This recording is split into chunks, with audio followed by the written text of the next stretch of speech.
Imagine signing a document for a small loan, thinking it's your ticket to a better life. But what if that ticket is actually a subtly disguised prison cell, slowly but surely trapping your future? Today, we're diving into the invisible chains that can bind you financially, even from the smallest debts, and most importantly, how to break free before it's too late. We've all been there. An unexpected car repair, a sudden medical bill, or even just a gap between paychecks. Life happens, and when it does, that pressure can feel overwhelming. It's in these moments of vulnerability that the lure of easy money is strongest. You see the ads everywhere. Instant cash, no credit check, get approved in minutes. They promise a quick fix, a lifeline when you're feeling like you're about to go under. The monthly payments look so small, so manageable, it feels like the perfect solution. But what starts as a small, helpful loan can quickly morph into a long-term burden, a heavy chain you never saw coming. Let's pull back the curtain and expose the mechanics of this trap. It all starts with the interest rates. We're not talking about the rates you see at a normal bank. Predatory loans often come with annual percentage rates, or APRs, that can soar into the hundreds, even thousands of percent. These rates are so high they would be illegal for most traditional lenders. Now, you might think, it's a small loan. How bad can a little interest be? That's where the compounding effect kicks in. The interest isn't just on the money you borrowed, it's on the interest that has already been added. It's a snowball effect in reverse, growing larger and faster as it rolls downhill, burying you under an avalanche of debt. What started as a few $100s can balloon into thousands before you even realize what's happening. But it doesn't stop there. Buried deep in the fine print are the predatory clauses. We're talking about hidden origination fees, late payment penalties that are outrageously high, and something called a balloon payment, where you're suddenly required to pay off the entire remaining balance in one huge lump sum.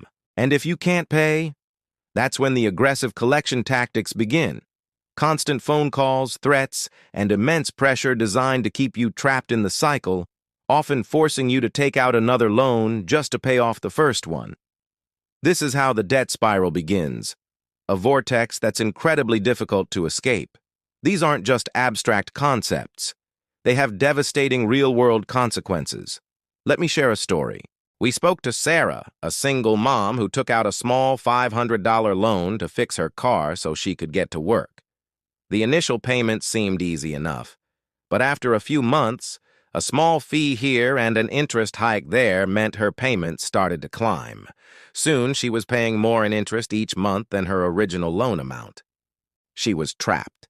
Every dollar she earned went to servicing this debt, leaving nothing for savings, nothing for her kids, nothing for her future. Her mental health suffered under the constant stress, and the strain put a huge weight on her family relationships. Then there's the story of Mark, a young entrepreneur who had a brilliant idea for a small business. He just needed a little startup capital. Turned away by banks, he turned to a micro-lender. The loan seemed like a dream come true, the key to unlocking his future. But the high interest and rigid repayment schedule choked his cash flow before his business could even get on its feet. Instead of building his dream, he spent all his time and energy just trying to keep up with the loan payments. Eventually, he had to close his business. The loan that was supposed to build his future ended up derailing it completely. These stories are all too common.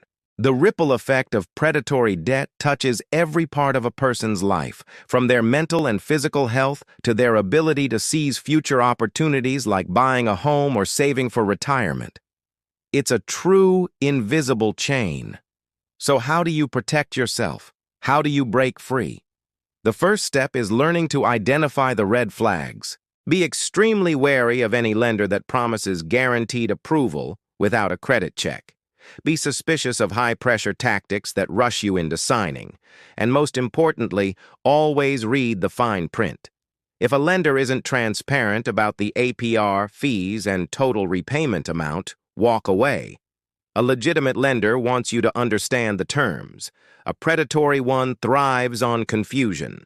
If you're facing a financial crisis, know that there are better alternatives. Look into local credit unions, which often have more flexible and fair lending options. Explore community assistance programs or nonprofits in your area that might offer grants or no-interest loans for emergencies. A certified credit counselor can be an invaluable resource. They can help you create a budget, negotiate with creditors, and find legitimate solutions that won't trap you in a cycle of debt. And if you feel you've already been taken advantage of, don't be afraid to seek help. Know your rights as a consumer.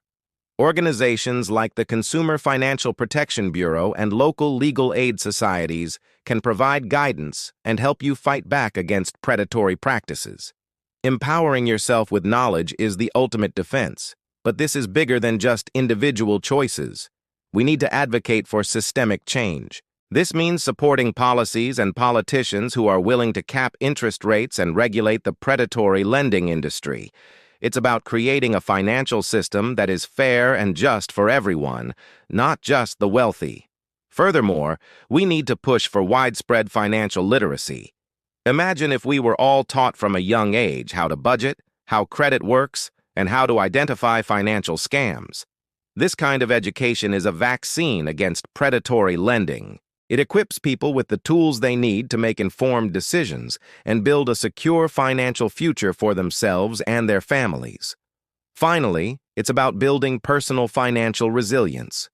This doesn't happen overnight, but you can start today with small, practical steps. Try to build an emergency fund, even if you're just putting away a few dollars each week. A small cushion can be the difference between weathering a small crisis and falling into a debt trap. Review your budget, look for ways to cut back, and create a plan to pay down any existing high-interest debt. Taking control of your finances is one of the most empowering things you can do. The promise of easy money can be tempting, but the price is far too high. It's a mortgage on your future, your dreams, and your peace of mind. By learning to spot the traps, knowing the alternatives, and advocating for change, we can break these invisible chains. We can build a future where a financial setback doesn't have to mean a lifetime of debt. Thank you so much for watching. If you found this video helpful, please give it a thumbs up and consider subscribing for more content on building a stronger financial future. And share this video. You never know who might need to hear this message. Stay safe, stay informed, and I'll see you in the next one.